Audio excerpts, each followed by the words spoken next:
Thank you for your purchase of a Vector 3 or Vector 3S power meter. By now, you've experienced the benefits of direct measure power measurements as you strive to beat your personal best. After extended use, your Vector 3 series power meter may need routine maintenance. To lubricate your Vector 3 or Vector 3S, you'll need to disassemble each pedal body. Start with the left pedal and then do the right. Begin by removing the battery cap with a 4mm Allen wrench. And use your PH00 Phillips head screwdriver to remove the two small screws. On both the Vector 3 and Vector 3S, the left pedal has standard threads and a silver nut. Loosen the spindle nut with a 12mm socket on a 1/4-inch drive by turning it to the left. Use a pedal wrench to keep the spindle from rotating.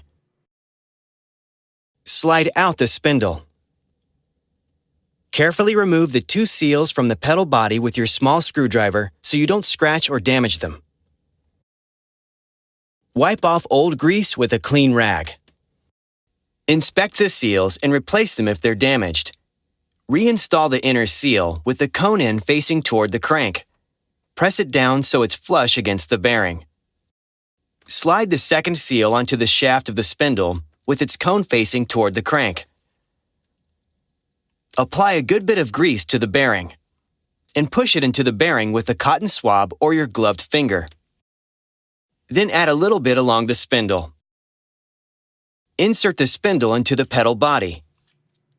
Press the outside seal flush to the pedal body. Be careful to prevent the spindle from sliding out of the pedal body because it may dislodge the seals from their correct locations.